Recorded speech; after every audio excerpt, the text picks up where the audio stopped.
ইরা, তোর রেডি হতে কতক্ষণ লাগবে? এই তো আর 10 মিনিট। তুই কি কোথাও যাবি নাকি? কই না তো। তাহলে এভাবে রেডি হচ্ছিস কেন? আমি তো ভেবেছিলাম কোথাও যাবি তুই। আমি আবার কোথায় যাব? আচ্ছা, নিচে আয় এখন। আকাশ, তুমি আমার সাথে চলো, ইরা পরেই আসবে। ঠিক আছে চলুন। কিন্তু ইরা কি যেতে? এরপর ওনার সাথে আমি নিচে চলে আসি। এসেই আমরা সবাই কথা বলতে থাকি। আচ্ছা আকাশ, তুমি আর এরা বরং দুবাই থেকে ঘুরে আসো। সেটাই ভালো হবে। কিন্তু ইরা কি যেতে রাজি হবে? ও মা, কেন রাজি হবে না? না, আপনারা তো ওকে জোর করে বিয়ে দিয়েছেন। তার উপর ইরা তো আমাকে সহ্য করে না। ওইগুলো প্রথম প্রথম হয়, পরে দেখবে সব কিছু ঠিক হয়ে যাবে। আমার তা মনে হয় না। মনে মনে ভাবলাম। কিছু কি ভাবছো? তেমন কিছু না। অফিসে কখন যাবেন? আমি একটু পরে যাব। তাহলে নাস্তা করে নিই। আমি আর আপনি বরং একসাথে অফিসে যাই। এটা আবার কেমন কথা? কেন বাবা, কি হয়েছে? গতকাল তোমার বিয়ে হলো আর তুমি আজকেই অফিসে যাবে, লোকে শুনলে কি বলবে? আরে লোকে তো জানেই না। কিন্তু তাও হীরা বাসায় একা একা। ওর কোনো সমস্যা হবে না। উল্টো আমি না থাকলে ওরই লাভ। কি বলছো? আমি তো কিছু বুঝতে পারছি না। সে যাক গিয়ে, ওই তো হীরা চলে এসেছে। কি নিয়ে কথা হচ্ছিল? তোর কথা হচ্ছিল আমাকে নিয়ে আবার কি কথা? তোদের হানিমুনে কোন দেশে পাঠাবো তা নিয়ে। যেখানে বিয়ে দিয়েছো জোর করে, সেখানে আমি হানিমুনে যাব এটা ভাবলে কি করে? তোরা কি তাহলে হানিমুনে যাবি না? আমি তো যাচ্ছি না, ও যেতে চাইলে যাক। তুই না গেলে ও একা একা গিয়ে কি করবে? আব্বু থাক না, আমি আর আপনি বরং অফিসে যাই। সেটাই ভালো হবে। কিছুক্ষণ পর নাস্তা করে নিই। তারপর অফিসে চলে যাই। আর ইরা ওর রুমে এসে শাড়ি চেঞ্জ করে চলে যায় ভার্সিটিতে। ভার্সিটিতে ওর বান্ধবীরা ইরাকে দেখে অবাক হয়। কি রে, আমি যা দেখছি তুইও তাই দেখছিস? আমিও তো তাই দেখছি, কিন্তু ও এখানে কেন? সামনে আসলে জিজ্ঞেস করে নিব। সে না হয় করব। এদিকে ইরা ওদের সামনে আসে, ওদের সাথে বসে পড়ে। কি খবর তোমাদের? আমার খবর তো ভালো। তো তোর কি খবর? তোর ফুলসজ্জা কেমন কাটলো? শুধু ফুলই ছিল, সজ্জা তো হয়নি। কি বলিস? এটা কিন্তু ঠিক হয়নি। কেন ঠিক হয়নি? বাসর রাত সব মেয়ের জীবনে একবারই আসে। ওই রাতটা ঠিকভাবে পালন করে নিতি, বাকি যত দিন আছে সবগুলো দিন আগের মতো থেকে যেতি। রিমু, কথাটা ঠিক বলিসনি। কেননা এরা যদি প্রথম রাতেই চান্স দিয়ে দিত, তাহলে আকাশ তো মাথায় চড়ে বসতো। সেই জন্যই তো কিছু হতে দেয়নি। এখন আমাকে এটা বল, ওই ভ্যাটাকে আমি নামাবো কি করে আমার ঘাট থেকে? তুই ওকে আস্তে আস্তে অবহেলা করতে থাক, এতে দেখবি ও নিজেই তোকে ছেড়ে চলে যাবে। আমি তো সেটাই করব। তবে 2 থেকে 3 দিন পরে ওকে আমি এত অবহেলা করব আর এতটা অপমান করব, দেখবি ও নিজে থেকেই আমাকে ছেড়ে দিবে। এতে বাবা মাও আমাকে কিচ্ছু বলতে পারবে না।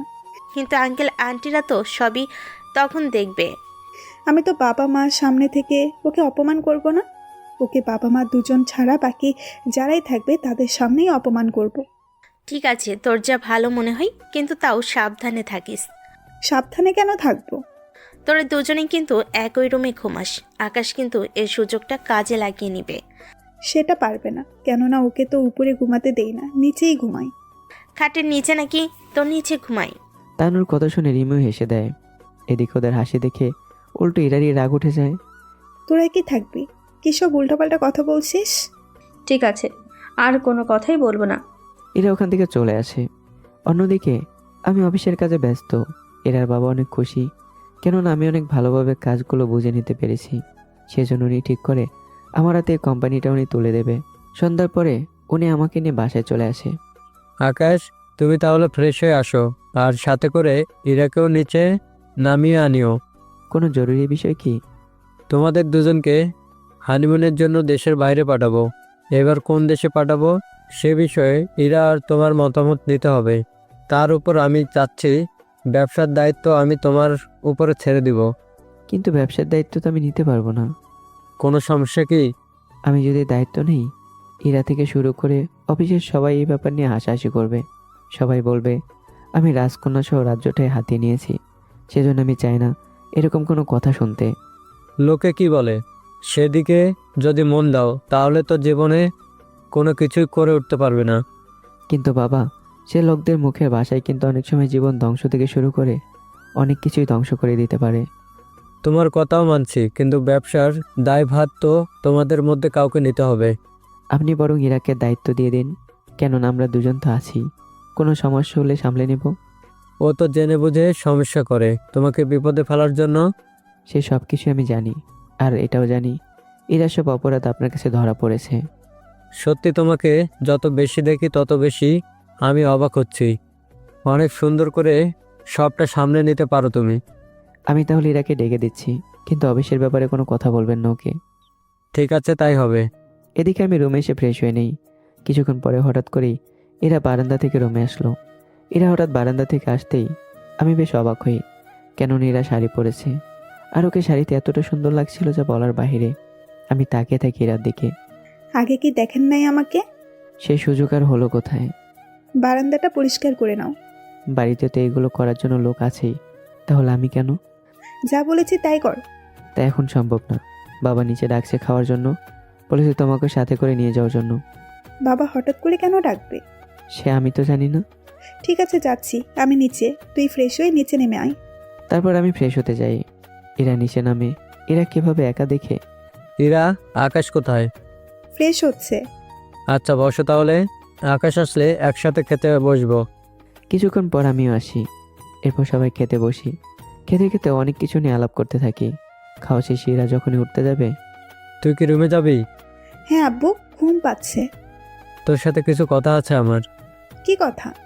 তোদের তো হানিমুনে পাঠাতে হবে, তা কোন দেশে যেতে চাস তুই? আমি তো হানিমুনের উদ্দেশ্যে কোথাও যাব না আব্বু। তাহলে কোথায় যাবি তুই? আমি ঘুরতে যাব আমেরিকায়, তবে একাই যাব। এটা আবার কেমন কথা ইরা? হাজব্যান্ড ছাড়া হানিমুন, সেটা কি করে সম্ভব বল? তাছাড়া তুই একা কেন যাবি? আমি একা যাব না তো? তাহলে কোন ছেলেকে নিয়ে যাবি তুই? উফ মা, আমি আর আমার বান্ধবী মিলে যাব আমেরিকায়। যদি যেতে হয় আকাশকেও সাথে করে নিতে হবে, নয়তো যাওয়ার কোনো প্রয়োজন নেই। তোমার কথাটা মনে রেখো। বাবা তুমি এভাবে রাখছো কেন? রাখবো না তো কি করব? একটা মেয়ে বিয়ের পর কোন জায়গায় ঘুরতে গেলে তার হাজবেন্ডকে সাথে করে নিয়ে যায়, কিন্তু তুই যাবি তোর বান্ধবীদের সাথে। এটা শুনে রাগ হবে না তো কি? কি হবে? ঠিক আছে, কিন্তু একটা শর্তে যেতে পারে আমাদের সাথে। কি শর্ত বল? আমার সাথে যাবে, একই রুমে থাকবে, কিন্তু আমি যখন আমার বান্ধবীদের সাথে থাকবো তখন কোনো রকম আমাকে বাধা দিতে পারবে না। যদি আমার শর্তে রাজি হও তাহলে আমি যাব, নয়তো আমি আর কোথাও যাচ্ছি না। আমি আমার কথা জানিয়েই দিলাম। এবার তোমরা তোমাদের মধ্যে ডিসিশন নিয়ে আমাকে জানিয়ে দাও। তাহলে আমি যাই রুমে, তোমরা নিজেদের মধ্যে কথা বলে ঠিক করে নাও কি করবে তোমরা। এরা চলে যায়। এইদিকে আর বাবা মা কিছু বলতে যাবে, তার আগেই আমার মোবাইলে একটা কল আসে। রিসিভ করে কথা বলতে থাকি সবার আড়ালে। এবার কি কথা বলেছি তা কেউই জানবে না। কার কল ছিল? আমার একটা বন্ধুর। তা এখন কি করব কিছুই তো বুঝতেছি না। আপনি রাজি হয়ে যান তাহলে।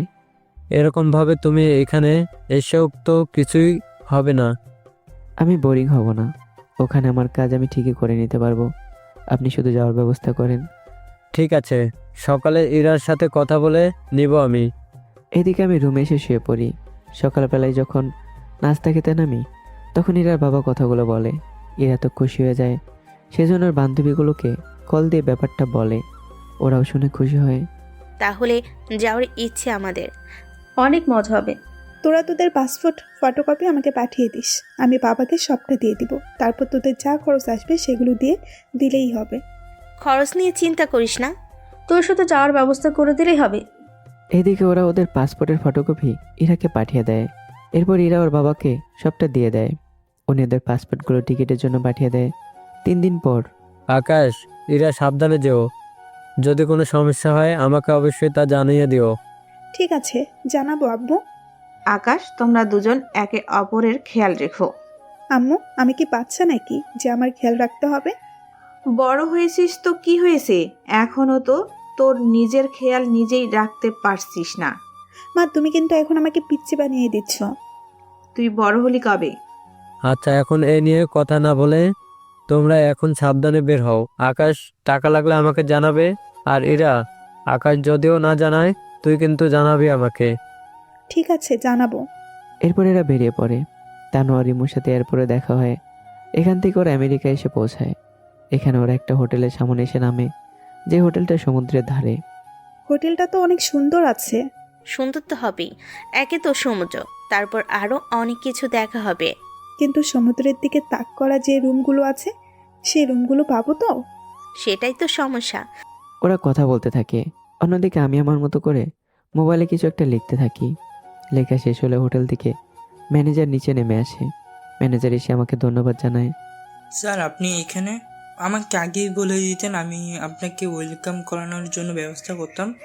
আপনার ওয়েলকাম যদি এবার কথা শেষ হয় তাহলে এই ব্যাগগুলো নিয়ে রিসেপশন লিস্টের কাছে আসুন। আমি কেন ব্যাগ নেব? আপনি না নিলে আর কে নেবে ব্যাগগুলো? আমি তো এখানকার সার্ভেন্ট না। তাহলে আপনি কে, আর এখানে কেন নেমে এলেন? আমি এই হোটেলের ম্যানেজার। ও ম্যানেজার, কি আপনি ম্যানেজার? সরি ভাইয়া, আমরা আসলে বুঝতে পারিনি। আমি লোক দিয়ে ব্যাগগুলো পাঠিয়ে দিচ্ছি আপনার রুমে, যান। রুমে যাব মানে? এখন তো ফর্ম বা কোনো কিছুই পূরণ করলাম না।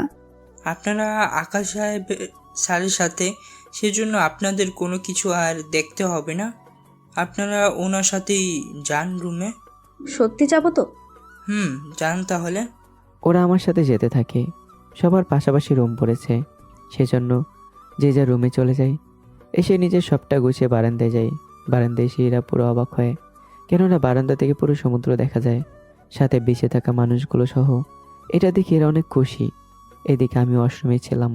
এই পাগে এরা রুম থেকে বের হয়ে তানুর কাছে আসে। এসে দেখে ওরাও সমুদ্র দেখতেছে। ইরাকে দেখে চমকে ওঠে। কিরে, তুই কখন এলি? এই তো মাত্র। তুই কেন এখানে আসতে গেলি? তোর রুম থেকে দেখা যায় না। সব কিছুই যায়, তাছাড়া এই রুম থেকে ওই রুমের সব কিছু অনেক উন্নত। তাহলে তুই এই রুমে কেন আসলি? ওই রুমে তোর হাজবেন্ডের সাথে রোম্যান্স শুরু করে দিলে তো পারিস। আমি এখানে এসেছি তোদের সাথে ঘোরার জন্য। তাহলে আকাশকে কেন আনলি সাথে করে? ওকে যদি না আনতাম বাবা আমাকে কখনোই আসতে দিত না, বুঝলি তো? তাছাড়া আমরা তিনজন একসাথে ঘুরবো। তোর বরটা একা একা রুমে থেকে কি করবে? সে যা ইচ্ছে তাই করুক, তাতে আমার কি? তাও দেখে শুনে রাখিস। ও যদি 3-4টা মেয়ে নিয়েও ঘুরে তাহলেও আমার কোনো আপত্তি নেই। বাকি রইল ওকে পদে পদে অপেক্ষা আর অপমান করা, আর এই কাজে তোরা সাহায্য করবি, বুঝলি তো? সে আর বলতে, আমরা তো এসেছি এজন্যই। বলে ওরা হাসতে থাকে। আমি রুমে এসে ফ্রেশ হয়ে বারান্দায় আসি। এসে কারোর সাথে কথা বলতে থাকি। এদিকে যে ইরা নেই, এই ব্যাপারে আমার কোনো চিন্তা নেই, কেননা ইরা যে তানুর কাছে যাবে সেটা আমি জানি। আমি বের হই হোটেল দেখে। কোথায় যাচ্ছি, কি করব, তা আপনাদের অজানাই থাকুক। অন্যদিকে ইরা আর বাকি দুজন মিলে ইরা রুমে এসে দেখে আমি নেই। কি ব্যাপার, কোথায় গেল? বারান্দায় যায়নি তো। বারান্দা তো খালি। ওয়াশরুমে দেখা আছে কিনা। দরজা যে খোলা তা কি চোখে দেখিস না? তাতে কি, আমি তো দরজা খোলা রেখে গোসল করি। ওটা আমাদের বাসা, তার উপরে প্রাইভেট রুম। আমি তো ভেবেছিলাম আকাশ হয়তো দরজা অফ করতে ভুলে গেছে। সে জাগি, বিছানায় একটু শুয়ে পড়ি। তানু বিছানায় শুয়ে পড়তেই পিঠে কিছু একটা এসে লাগে। সেজন্য কাঁথা সরাতেই একটা বাক্স পায়। সেখানে একটা অডিও ক্যাসেট ছিল। কি হতে পারে? আগে এটাই চালিয়ে দেখ। ওরা ওখানে একটা টিভি পেল। ওখানে ক্যাসেটটা চালায়। ক্যাসেট থেকে বলতে শুরু করে, আমার একটা কাজ আছে, ফিরতে লেট হবে, হয়তো আজ রাতে নাও ফিরতে পারি। টেলিফোনের লাইনের সামনে সব কিছু নাম্বার সহ দেয়া আছে। তুমি ওখানে সব সার্ভিস পাবে। যখন যে সার্ভিস লাগবে ওই নাম্বার অনুযায়ী কল দিলেই হবে। তাহলে যা যা লাগবে সবটা এনে দিয়ে যাবে। বা ইরা, তোর তো অনেক খেয়াল রাখি। তুই চুপ করবি? একটা কাজ করলে কেমন হয়? কি কাজ তাড়াতাড়ি বল, একটু পরেই বিকেল হবে। আমরা দুপুরে খাবার খেয়ে বিকেলে ঘুরতে বের হব। সেটাই ভালো হবে, কিন্তু আমরা তো কিছুই চিনি না, কোথায় যাব? তার উপরে এই দেশে ডলারও নেই। আমার কাছে আছে, এয়ারপোর্ট থেকে নিয়েছিলাম। তাহলে আর বসে আছিস কেন? চল তাড়াতাড়ি করে। ওরা খাবার খেয়ে বেরিয়ে পড়ে সমুদ্রের ধারে। সেখানে অনেকটা সামনে পড়ে। এখানে পাশে নাকি একটা সিনেমা হল আছে, চল আমরা মুভি দেখব। ঠিক আছে, চল তাহলে। ওরা সিনেমা হলে যায়। অন্যদিকে রিয়াজ আর ওর লোকেরা কথা বলতে থাকে। আজকেই কি তাহলে ওই ঝামেলা শেষ করবেন? সেটাই করতে হবে, কেননা শালার কত বড় সাহস, আমাকে নাকি মেরে ফেলবে।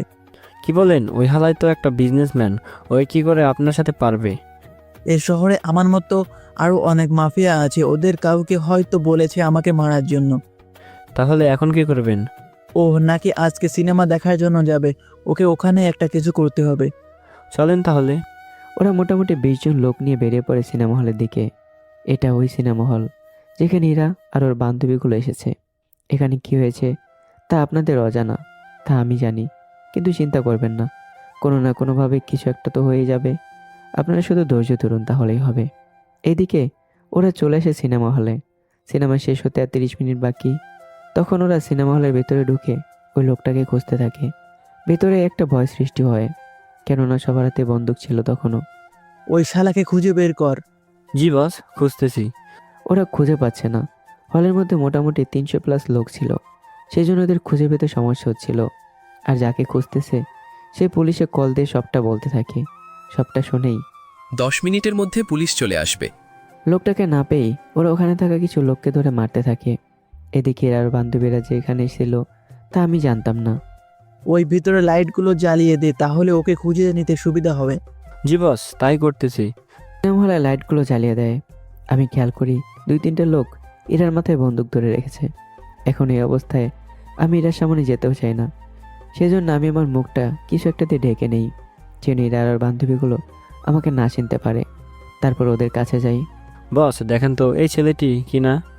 আরে ও কেন হতে যাবে? বস মুখ তো বাঁধা, সেজন্য বোঝা যাচ্ছে না। আরে আহম্মক, ওই লোকটার বয়স হবে 40+, আর এর বয়স তো 28 ও হবে না। বস এই ছেলেটাকে মোটেও সুবিধা মনে হচ্ছে না আমার। ওকে কি গুলি করব? আগে দেখ আমাদের কোনো ক্ষতি করতে আসতেছে কি না। যদি ক্ষতি করার চিন্তা করে আসে তাহলে ওকে এখানেই মেরে ফেলবো। ঠিক আছে। আমি সামনের দিকে আসতে থাকি। অন্যদিকে এরা তো ভয় আছে, কেননা গুলি চালালেই এরা শেষ।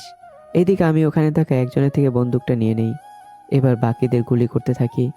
এখন অনেকে বলবে ওরা তো এসেছে একজন বিজনেসম্যানকে মারার জন্য, তাহলে সেখানে ইরাকে কেন আটকালো? আসলে হলে ছিল 300+ লোক, ওরা মাত্র 20 জন। যদিও হাতে বন্দুক ছিল, কিন্তু যখন 300 লোক একদিকে যাবে তখন 20 জন বন্দুক হাতেও কোনো কিছু করতে পারবে না। সেজন্য কিছু সেফটির জন্য আগে কয়েকজনকে সাথে রাখা, যেন পরিস্থিতি খারাপ বোঝা গেলে ওদের উপরে গুলি করলে বাকিরা যাতে ভয় পায়। এদিকে ওরা গুলি করতে থাকে। ঠিক তখনই হলের দরজায় পুলিশ চলে আসে। সবাই সাবধানে ভিতরে যাবে, তবে পরিস্থিতি বুঝে তোমরাও অ্যাকশন নেবে। এখন তো পরিস্থিতির খারাপ অবস্থা। আমি কোনো মতে ইরাকে ওদের থেকে নিয়ে এক সাইডে চলে আসি। কে আপনি? আমি কে তা পরে জানতে পারবেন, এখন এখান থেকে বের হন। কিন্তু আপনার পরিচয় তো বলবেন। পুলিশে বলতে বলতে মারা পড়তে পারেন। আপনি এখানে দাঁড়ান, আপনার বান্ধবীদের নিয়ে আসতেছি। এরা ওখানে দাঁড়িয়ে আছে। 5 মিনিট পর তানোয়ারি মুখে এনে দেই। সত্যি আপনাকে কি বলে যে ধন্যবাদ দিব, আপনি না থাকলে আমাদের যে কি হতো। সত্যি ভাইয়া, এভাবে আমাদের উদ্ধার করলেন। আপনারা এখন যান এখান থেকে, নয়তো গুলি লাগতে পারে আপনাদের। আপনার নিজেরই তো হাতে আঘাত লেগেছে, চলুন আপনাকে ডক্টরের কাছে নিয়ে যাই। আমি চলে যেতে পারবো, আপনারা যান এখন। কিছুক্ষণ পরে আরও ঝামেলা বেশি শুরু হবে। যখন এরা যেতে চাইবে তখনই আমার চোখের দিকে তাকিয়ে বলে, আপনার চোখগুলো আমার চেনা চেনা লাগতেছে। আমার চোখ কিভাবে চেনা চেনা লাগবে?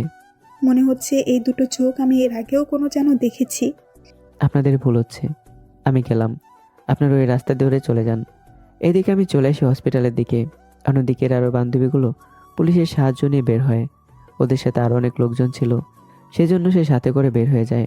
এদিকে পুলিশের সাথে রিয়াজের লোকের গোলাগুলি তো হতেই থাকে। কি থেকে যে কি হলো তা আমি নিজেও জানি না, যদিও যা জানি পরে আপনাদের বলে দেব। আমি চলে আসি হসপিটালের দিকে। আসলে আমার হাত কেটে গিয়েছিল। ডক্টর দেখে আমি রাতে ফিরে হোটেলে। যদিও ইরা তখন ওর বান্ধবীদের রুমে ছিল, কথা বলছিল। ঠিক তখনই ওই ছেলেটার কথা মনে আছে কি? কোন ছেলেটার কথা? যে ছেলে আজকে আমাদের বাঁচালো। তাতে কি হয়েছে? ওর চোখগুলো দেখেছিস? ওর চোখ আর আমাদের চোখ তো একই রকম ছিল। আমার কেন জানি মনে হচ্ছে ওই চোখ আমি কাশ্মীরে দেখেছিলাম, ওই জঙ্গলের মধ্যে। তখনও আমাকে বাঁচালো। ওটা কাশ্মীর আর এটা আমেরিকার, বুঝলি তো ব্যাপারটা? তা তো জামাই কি এসেছে? তা আমি কি করে জানবো? তুই তো খোঁজও নিতে পারিস। এত শখ নেই আমার যে আমাকে বাঁচানোর কথা তার কোনো খবর নাই। তুই কি আকাশকে বলেছিস নাকি যে তুই সিনেমা হলে যাচ্ছিস? তাছাড়া সন্ধে হয়ে এলো, আকাশ কি ফিরেছে? তোরা তো দরদ হলে তুই গিয়ে খুঁজে আয়। যেতে হবে না, এখন নাস্তা অর্ডার করি, কি বলিস? 3 জন মিলে লুডো খেলবো আর নাস্তা করতে থাকবো। সেটাই ভালো হবে। ওরা নাস্তার অর্ডার করে, খেতে থাকে আর খেলতে থাকে। এইদিকে আমি রুমে এসে শুয়ে আছি, হাতে ব্যান্ডেজ করা, পাশে কিছু ওষুধ আর জেল আছে। যে জেল কাটা জায়গায় দিলে রক্ত বন্ধ হয়, সাথে সাথে কাটা জায়গায় তাড়াতাড়ি জোড়াও লাগে, যা 2 দিন ইউজ করলেই ঠিক হয়ে যাবে। আমি নিজেও নাস্তা নিয়ে খেতে থাকি। খাওয়া শেষে বারান্দায় যাই। এমন সময় কল আসে। কল রিসিভ করে বেরিয়ে পড়ি। স্যার আপনি ঠিক আছেন তো? আমি ঠিক আছি। তা তোমাকে এখানে কেন পাঠালো? আপনি কি ভুলে গেছেন? আরে এই মিশন তো আমি একাই শেষ করে দিতে পারবো। তুমি কেন আসতে গেলে শুধু শুধু এখানে? আপনি তো বড় স্যারকে জানেন, উনি আপনার সেফটির জন্য আমাকে পাঠিয়েছে। তা স্যার, আমি কি আপনার সাথে একই হোটেলে উঠতে পারি? আমার সাথে কেন? আপনার সাথে হলে তো আপনার খেয়াল কাজের ব্যাপারও কথা বলতে পারবে। এত কিছু করতে হবে না, তুমি শুধু আমার থেকে দূরে থাকলেই হবে। ঠিক বুঝলাম না স্যার। আমি ধরো কখন আমার সাথে তোমার রাস্তায় দেখা হলো, তাহলে আমার পরিচয় তো দূরের কথা, আমার নামটাও তুমি জানবে না। এক কথায় মনে করবে ওটাই আমাদের প্রথম দেখা ছিল। বুঝতে পেরেছি স্যার, কিন্তু আপনার হাতে ওটা কি? তা নিয়ে তোমাকে ভাবতে হবে না। তুমি এখানকার একটা হোটেলে ওঠো, বাকিটা আমি জানাবো। বড় স্যার এই ঘড়িটা আপনার জন্য পাঠিয়েছে, বলল আপনাকে দেওয়ার জন্য। দেখি তো কেমন হয়েছে দেখতে। স্যার কি এমন আছে এই ঘড়িতে যার জন্য এটার দাম এত বেশি? এই ঘড়িতে অনেক কিছু আছে যা দেখলে বা শুনলে তুমি অবাক হবে, অনেক বেশি। যেমন কি কি? পরে আবিরকে সবটা বোঝাতে থাকি। সবটা শোনার পর সত্যি স্যার, আপনার মাথায় এত প্ল্যান নিয়ে ঘুমান কি করে? সে তোমাকে এখন জানতে হবে না। তোমাকে যা বলছি সেটাই করো। তুমি যখন এসেছো তখন তোমাকে একটা জায়গায় নিয়ে যাই, চলো। এখন আবার আমরা যাব কোথায়? 2 দিন পর যে অপারেশনে যাব, ওখানকার রাস্তা আর পরিস্থিতি তোমাকে আমি বুঝিয়ে দিয়ে আসবো। ঠিক আছে, চলুন তাহলে। এরপর আবিরকে নিয়ে বের হই। তারপর আশেপাশে মোটামুটি সব কিছু বোঝাতে থাকি। সবটা বোঝার পর কিন্তু আমরা লোক তো মাত্র 2 জন। তাতে কি হয়েছে? আমরা 2 জন কি পারবো? না পারলেও আমাদের পারতেই হবে। আবির কোনো উপায় পেল না, কেননা আবির মোটামুটি একটু ভয় পায় অনেকটা। ভয় পাবে না কেন? আমরা মাত্র 2 জন, আর শত্রুর সংখ্যা 30 জন তো হবেই। তা কি বুঝলে? পারবে তো? আমি তো তাই ভাবছি, কিভাবে এতগুলো লোককে মারবো।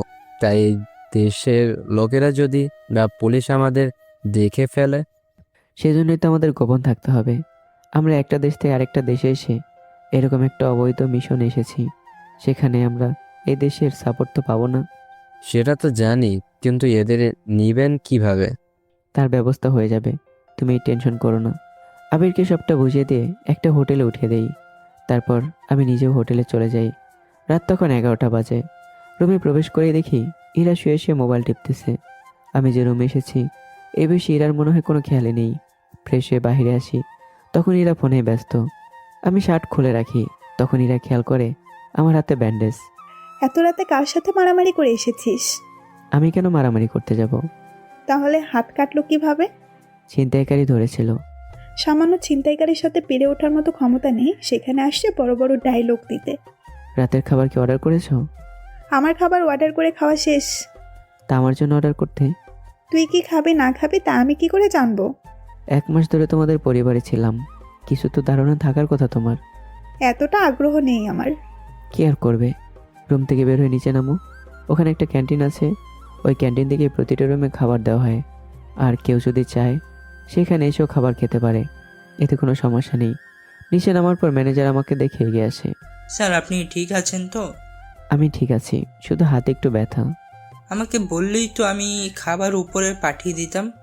আপনি কেন শুধু শুধু নিচে নামতে গেলেন? আমি এমনিতে এসেছি, রুমে ভালো লাগছিল না সেজন্য। কিন্তু আপনার হাতে তো এরকম সমস্যা, এই অবস্থায় তো খাবার খেতেও পারবে না। ও, কোনো অসুবিধা হবে না। আচ্ছা তাহলে আমি খাবার এনে দিচ্ছি, আপনি বরং খেতে থাকুন। খাবার এনে দিলে খেতে থাকি, কিন্তু হাতে অনেক ব্যথা, সেজন্য ঠিকভাবে চামচ দিয়ে খেতেও পারছি না। স্যার আপনি যদি কিছু মনে না করেন একটা কথা বলবো? কি কথা বলুন? আপনার হাতে তো সমস্যা, সেই জন্য আমি একটা মেয়ে স্টাফ এনে দিচ্ছি, ও আপনাকে খাইয়ে দিতে সাহায্য করবে। এখানে এতগুলো মানুষ? আপনি আমার রুমে আসুন, ওখানে খেয়ে নেবেন। এই কে কোথায় আছো? জি স্যার, বলুন। নতুন করে আবার খাবার নিয়ে আমার রুমে পাঠিয়ে দাও। জি স্যার, আপনি যান, আমি 10 মিনিটের ভিতরে নিয়ে আসব।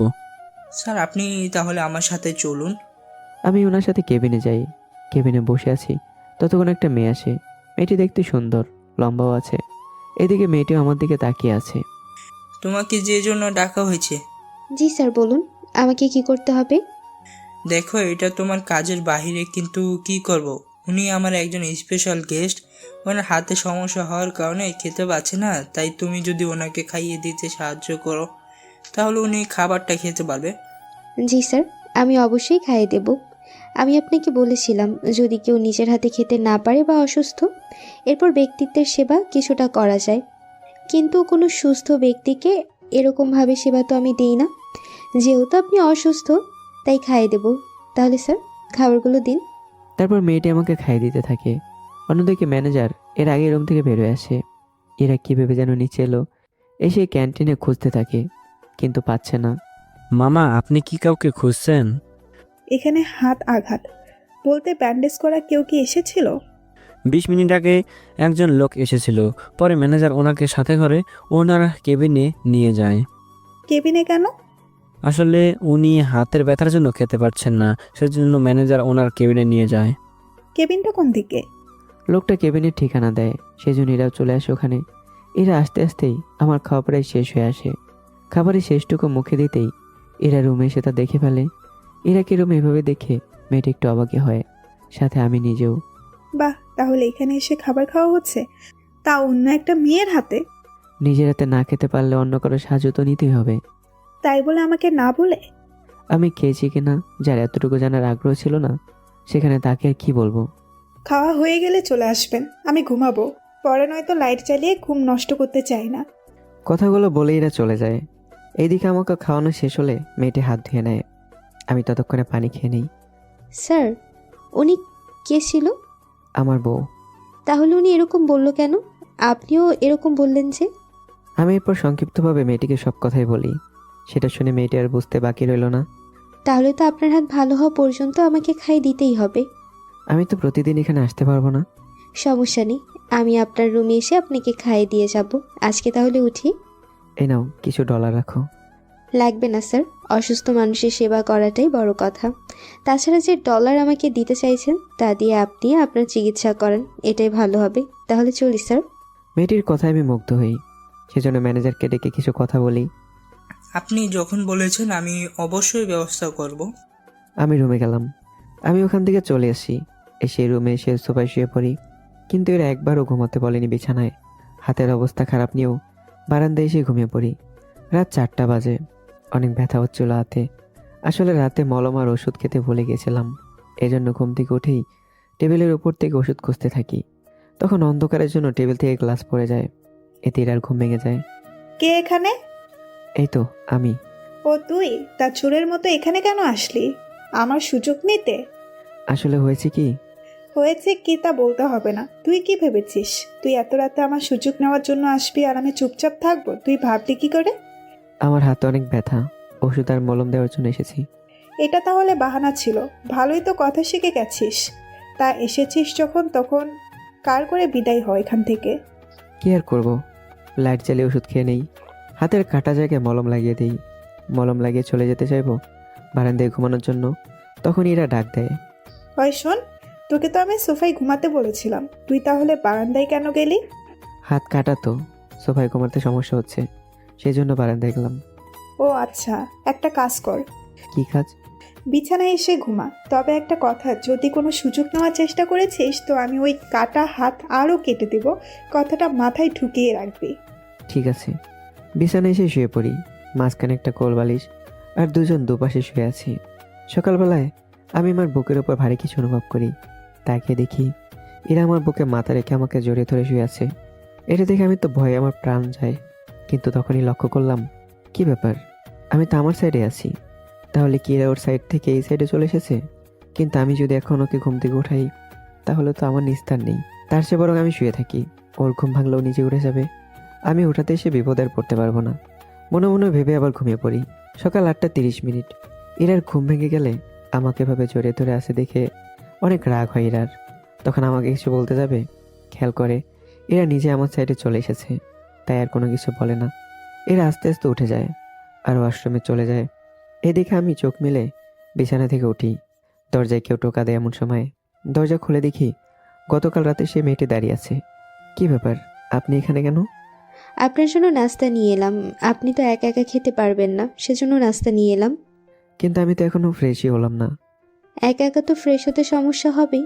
চলুন, আমি আপনাকে সাহায্য করছি। না থাক, এটা আবার বেশি বেশি হয়ে যাবে। খাইয়ে দিয়েছিলেন, এটাই অনেক। এর থেকে বেশি করা ঠিক হবে না। এদিকে এরা তো আশ্রমের ভেতরে আমাদের সব কথা শুনতে থাকে, সেজন্য ফ্রেশ হয়ে বেরিয়ে আসে। এসে ওই মেয়েটাকে দেখতে পায়। কি ব্যাপার, তুমি কে? আর এই রুমে কি করছো? আমি তো স্যার খাইয়ে দিতে এসেছি। তুমি তো গতকাল রাতের সেই মেয়েটি। জি ম্যাম, কিন্তু স্যার তো ফ্রেশ হয়নি।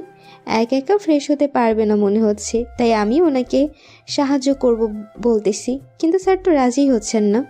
তোমার কি লজ্জা করে না? লজ্জা কেন করবে?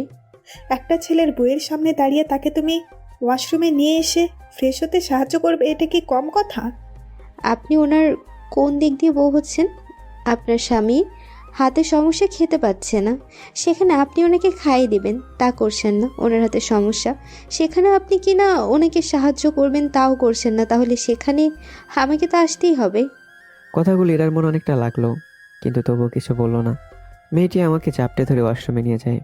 এটা দেখে এরার মোটেও সহ্য হচ্ছে না। কিছুক্ষণ পর আবার চাপটে ধরে বের করে আনে। এতে এরা তো জ্বলে অবস্থা খারাপ। যতই অবহেলা করুক, কিন্তু পরনারী এসে তার স্বামীকে এরকম করবে, এটা তো কারো মেনে নেওয়ার মতো নয়। স্যার, আপনাকে পোশাক পরিয়ে দেব কি? তা আমি একাই পারবো। আপনার জন্য খাবার এনেছি স্যার।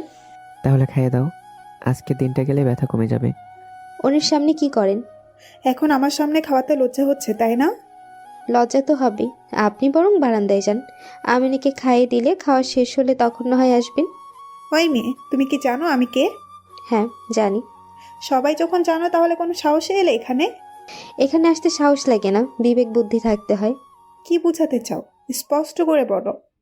আপনি ওনার স্ত্রী হয়েও ওনার সাথে এরকম ব্যবহার করছেন। উনি অসুস্থ, কোথাও ওনার দেখাশোনা করবেন, কিন্তু আপনি তা না করে উল্টো ওনার সাথে খারাপ ব্যবহার করছেন। আপনি তো স্ত্রী জাতির কলঙ্ক। কথাটা শুনে এরা রাগ হয়, সেজন্য মেয়েটিকে থাপ্পড় দিতে যাবে। আমি হাতটা ধরে ফেলি। এতে এরা অবাক হয়ে যায়। তোমার কোনো অধিকার নেই ওকে থাপ্পড় দেওয়ার।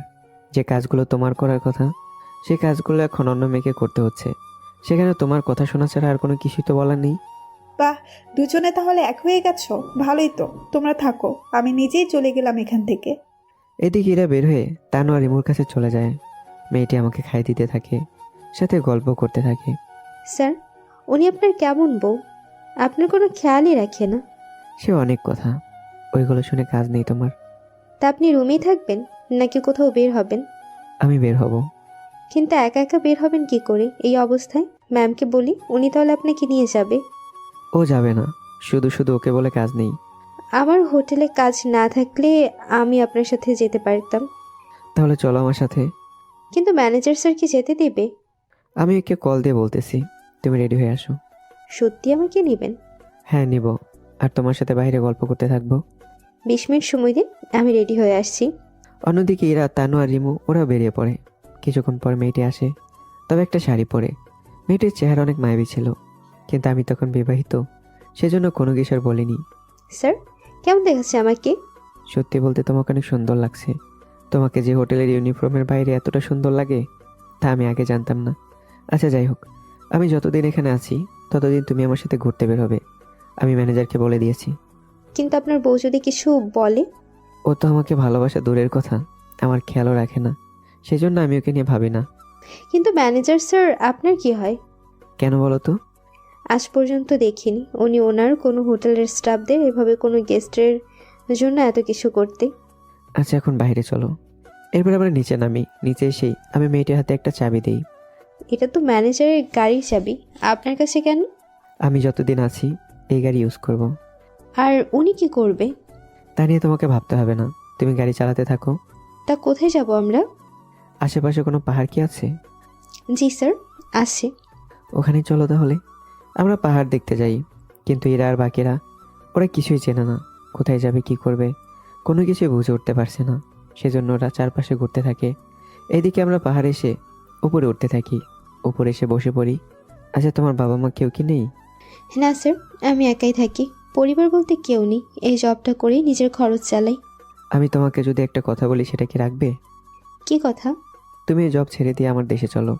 ওখানে আমার বন্ধুকে বিয়ে করে নিজের জীবনটাকে গুছিয়ে নাও। আর যদি এখানে তোমার পছন্দের কোনো মানুষ থেকে থাকে তাহলে আমি এই নিয়ে আর কিছু বলবো না। আমার পছন্দের কোনো মানুষ নেই। কিন্তু আপনার বন্ধু দেখতে কেমন কি করে আমাকে কি বললেই বিয়ে করবে? ওর পরিবারে বাবা মা আছে, তাদের একমাত্র ছেলেও। বাবা ব্যবসা করে আর বন্ধু কী করে তা গোপনই রাখলাম। তবে এতটুকু বলতে পারি, তুমি সুখী হবে। আমি তোমাকে আমার বোনের মতো দেখি, সেজন্য আমি কখনো চাইবো না তোমাকে খারাপ কোনো ছেলের হাতে তুলে দিতে। বুঝতে পারছি, কিন্তু আপনার বন্ধুকে কি দেখা যাবে? তাছাড়া আমার পরিচয় জানতে চাইলে তখন কি বলবেন? যদি তোমার পরিচয় জানতে চায় আমি কে বলে দেব তুমি আমার ছোট বোন হও। দেখবো আর একটা কথা বলবে না, তোমাকে আপন করে নেবে। কিন্তু তাও ভয় হচ্ছে। যদি তুমি চাও আমি ওকে এখানে আসতে বলবো, কয়েকটা দিন ওর সাথে মিশো। যদি তোমার ভালো মনে হয় তাহলে আমাকে জানাবে। ঠিক আছে, তাই করুন তাহলে। এদিকে আমার বন্ধু কি হতে পারে তা তো আপনারা ভাবছেন, তাই না? চিন্তা করবেন না, এরপরেই জানতে পারবেন। এদিকে আর অনেক কিছু নিয়ে কথা বলতে থাকি। বিকেলবেলা কিছু ছেলে আসে আমার সামনে। ওই তুই কি এখানে নতুন? হ্যাঁ, কিন্তু তোমরা? আমরা এখানকার ছেলে। তো এটা বলার জন্য এসেছো নাকি আরো কিছু বলার আছে? বাহ, তোর মুখে দেখি ভালোই কথা বের হয়। আপনি এরকম করছেন কেন? তার আগে বল তুই কেহ? আমি নীলিমা। ও, কি তোর বয়ফ্রেন্ড? আমার ভাই হয়। ভাইয়ের সাথে কেউ শাড়ি পরে আসে নাকি? এসেছি তো কি হয়েছে? তোদের মতো লম্পট ছেলেদের জন্য মেয়েরা এখানে আসে না। ছেলেটি কথাটা শুনেই নীলিমাকে থাপ্পড় দিতে যাবে, আমি ওর হাত ধরে ফেলি, তাও আবার কাটা হাত দিয়ে। তোর সাহস তো কম না। কোমর থেকে এক হাত দিয়ে পিস্তল বের করেই ছেলেগুলোর দিকে ধরে রাখি। যদি আর একটা কথা তোদের মুখ দিয়ে বের হয় তাহলে এখানেই তোদের মেরে পাহাড় থেকে ফেলে দেব। কথাটা ভালো করে মাথায় ঢুকিয়ে রাখ। পিস্তল দেখে ওরা ভয় ওখান থেকে চলে যায়, আর নীলিমা অনেকটা ভয় পেয়ে আছে। তোমাকে ভয় পেতে হবে না, এদের মতো কিছু ছেলের জন্যই এইগুলো মাঝে মধ্যে রাখতে হয়। সেটা না হয় বুঝলাম, কিন্তু যদি পুলিশটা দেখে ফেলে? কোনো কিছুই হবে না, তা নিয়ে টেনশন করো না। এ কি, হাত দিয়ে তো রক্ত পড়ছে। ও কিছু হবে না। কি বললেন? এতটা রক্ত পড়ছে আর বলছেন কিছুই হবে না? বলতেছি। তারপর আমরা ঘুরতে থাকি, তবে আমার রক্ত পড়া জায়গাটা বেঁধে রাখি। বিকেলে আমরা নিচে নেমে আসি, হাতে ড্রেসিং করানোর জন্য শার্টটা খুলে নেই। তখনই নীলিমা খেয়াল করে আমার শরীরে মোটামুটি কিছু দাগ তো আছেই, কাটা ছেঁড়ার। এগুলো কিসের দাগ? অনেক মারামারি করি তো, সেজন্য এরকম হয়েছে। কি দরকার মারামারি করার?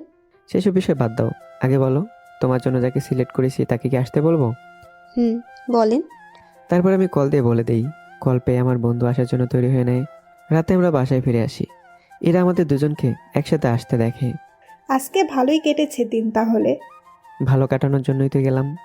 তা তো দেখতেই পাচ্ছি। রাতের খাবার খেয়েছেন তো নাকি এখনো বাকি আছে? আমার খাওয়া শেষ, এখন ঘুমাবো। আর আমি চাই না আমি ঘুমানোর সময় কেউ লাইট জ্বালিয়ে আমাকে বিরক্ত করুক। তাহলে একটা কাজ করো, ম্যানেজারের কেবিনে চলো, ওখানে খাইয়ে দিই। ওখানে কেন? এখানে যদি খেতে না দেয় তাহলে ওনাকে কোথাও তো এসে খেতে হবে। তার উপর আজকে আবার হাতে বেশি ব্যথা পেয়েছে। ঠিক আছে, কোথাও যেতে হবে না, এখানেই খেয়ে নাও। যদিও নীলিমা জানে এরা এরকম কোনো কথাই বলবে, কেন এরকম কোনো কথা বলবে যে এটাই কিন্তু স্বাভাবিক ব্যাপার। কিছুক্ষণ পর নীলিমা আমাকে খাইয়ে দিয়ে চলে যায়। নীলিমা যতক্ষণ খাইয়ে দিচ্ছিল এরা আর চোখে বারবার তাকাচ্ছিল, যা আমি আর নীলিমা দুজনেই খেয়াল করি। রাতে যখন ঘুমোতে যাব। আচ্ছা, ভালো কথা, তোমার হাত কাটলো কি করে? যেভাবে হোক কেটেছে। বেশি কথা না বলে শুয়ে পড়ো বিছানায়। যতদিন হাত ভালো না হবে ততদিন খাটেই ঘুমাবে, কথাটা যেন মনে থাকে। থাকবে মনে। রাতে ঘুমিয়ে পড়ি। সকালবেলায় নীলিমা আমার রুমে নাস্তা নিয়ে আসে। তখন নীলিমার পাশে একটা ছেলে দাঁড়িয়েছিল। নীলিমা যেহেতু চেনে না সেজন্য আর কথা বলেনি। এদিকে আমাকে কল দিলে আমি দরজা খুলে দিয়ে তাকিয়ে আছি ওদের দুজনের দিকে। কি ব্যাপার, দুজনে একই সাথে? কে উনি? উনি কে ভাইয়া? নীলিমা, ও হচ্ছে আমার বন্ধু আবির, যার কথা তোমাকে বলেছিলাম। আর আবির, তোকে নতুন করে আর কিছু বলে দিতে হবে না তো? কিছুই বলতে হবে না, আমি সবটা বুঝে গেছি। উনি কি তোমার বন্ধু? কেন, পছন্দ হয়নি বুঝি? অনেক পছন্দ হয়েছে, এখন চলো খাইয়ে দিই। ঠিক আছে। কিন্তু তোমার বন্ধুর সামনে খাইয়ে দিলে উনি রাগ করবে না তো? তুমি যদি বিয়ের আগে তো দূরের কথা, যদি আমাদের বিয়ের পরেও যদি তুমি কখনো আকাশের সাথে একই খাটে শুয়ে থাকো, বিশ্বাস করো আমি তোমাকে 1% সন্দেহ তো দূরের কথা, তোমাকে জিজ্ঞেসও করব না। সত্যি বলছেন তো? সত্যি বলছি, কারণ আমি জানি আকাশ কেমন, সেজন্য আমি এই নিয়ে ভাবি না। আকাশ আমাকে বলেছে তোমাকে বিয়ে করার জন্য। আমি আর আমার পরিবার আকাশের এক কথাই রাজি। আমি তোমার নামটাও জানি নাই, তোমাকে দেখেছি তাও রাজি হয়ে গেলাম। শুধু তুমি দেখতে চেয়েছিলে বলে আমি এসেছি এখানে। এখন কথা অফ কর, আমি খেয়ে নিই, তারপর আমরা বের হবো একসাথে। কেন? ভাবি কি যাবে না আমাদের সাথে? ও যাবে না। আচ্ছা শোন, আমরা আর 3 দিন থাকবো। তুই নীলিমার থেকে ওর পাসপোর্ট নিয়ে টিকিটের ব্যবস্থা কর, আমরা একসাথে সবাই চলে যাব। আর আমি ম্যানেজারের সাথে কথা বলে নিয়েছি, আমরা যেদিন যাব তুমি সেদিন আমাদের সাথে যাবে। ঠিক আছে। এদিকে আমরা 3জন আর ওরা 3জন আলাদাভাবে ঘুরতে থাকি। পরের দিন রাতের বেলায় নীলিমা, তুমি এখানেই থাকো, আমি একটু বের হব। কোথায় যাবে তুমি? কিছু কাজ আছে, আজকের কাজটা শেষ করে আমরা কালকে রওনা দেব। ঠিক আছে, আমি সব কিছু গুছিয়ে নিব তাহলে। আবির বের হয়ে চলে আসে আমার সাথে দেখা করার, কেননা আমি এসেছিলাম এখানে একটা মিশনের জন্য। আজকে সে মিশনটাই করব। কি ব্যাপার, এত লেট হলো কেন? ওই বাসা থেকে বের হতে একটু সময় তো লাগবেই। তা তো বুঝলাম, এখন তৈরি হয়ে নাও, বের হব আমরা। লিস্ট অনুযায়ী সব কিছু নিতে হবে তো? সবই লাগবে।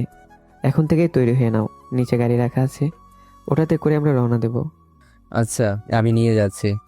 এরপর আমরা বেরিয়ে পড়ি একটা দ্বীপে। দ্বীপের কাছে এসেই নামি আমরা। আমি কি তোমাকে গার্ড করব? সেটাই করো, তবে সাবধান, ওরা কিন্তু একটু বেশি ভয়ঙ্কর। জানি, চলো তাহলে। এরপর সামনের দিকে যেতে থাকি, কিন্তু আমরা এই দ্বীপে কোনোভাবেই কোনো কিছু খুঁজে পাচ্ছি না। কি ব্যাপার, কোনো বাড়ি তো দেখলাম না। তোমাকে কিছু গ্যাজেট আনতে বলেছিলাম, নিয়ে এসেছো? এই নিন ক্যাটেসগুলো। এরপর আবির আর আমি দুজনে পড়ে নেই। এবার আমরা সব কিছু পুরো এক্সরের মতো দেখতে থাকি। ওকে আল্লাহ। কি হয়েছে আবির? পিছনে ফিরে তাকান, তাহলে বুঝতে পারবেন। কি আছে পিছনে?